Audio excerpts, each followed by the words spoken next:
আগুন কাফি নিজে লাগিয়েছে। আগুনটি জেনে বুঝেই লাগানো হয়েছে। বড় কোনো উদ্দেশ্য হাসিল করতে চাচ্ছে তিনি।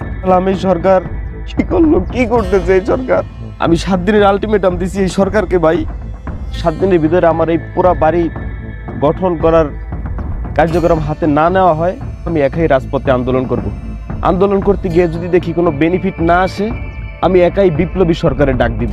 দুর্বৃত্তদের দেওয়া আগুনে পুড়ে ছাই আলোচিত কন্টেন্ট ক্রিয়েটর নুরুজ্জামান কাফির গ্রামের বাড়ি। সম্প্রতি এমন ঘটনা নিয়ে বেশ তুলপাড় সৃষ্টি হয়েছে। অবশেষে বেরিয়ে এলো থলের বিড়াল। এবার নিজের জালেই নিজেই ধরা পড়লেন কন্টেন্ট ক্রিয়েটর কাফি। প্রিয় ভিউয়ার্স, আজকের ভিডিওটি না টেনে শেষ পর্যন্ত দেখুন। বেশ কিছুদিন আগে বঙ্গবন্ধুর ধানমন্ডি 32 ভাঙচুরে সামনের সারিতে নেতৃত্ব দিয়েছিলেন এই জনপ্রিয় কন্টেন্ট ক্রিয়েটর। এর কিছুদিনের মাথায় মঙ্গলবার দিবাগত রাত কাফির গ্রামের বাড়িতে আগুন দেয় দুর্বৃত্তরা। তার বাড়িতে আগুন দেওয়ার বিষয়ে অন্তর্বর্তী সরকারকে 7 দিনের আলটিমেটাম দিয়ে কাফি বলেন, আমি এই সরকারকে 7 দিনের আলটিমেটাম দিলাম।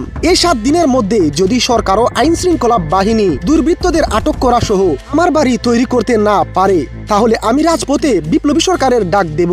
সম্প্রতি কাফির বাড়িতে আগুন লাগার বিষয়ে তাকে নিয়ে তৈরি হয়েছে দুয়াশা। এবার ফেসে যাচ্ছেন কাফি নিজেই। এবার তার বিরুদ্ধে অভিযোগ উঠেছে আওয়ামী লীগকে বিতর্কিত করতে এবং সরকারের কাছ থেকে মোটা অঙ্কের টাকা নিতেই পরিকল্পিতভাবে নিজের বাড়িতেই তিনি নিজেই আগুন লাগিয়েছেন। রাজনৈতিক অঙ্গনে কাফির এমন নিখুঁত অভিনয়ের বেশ সমালোচনা করা হচ্ছে।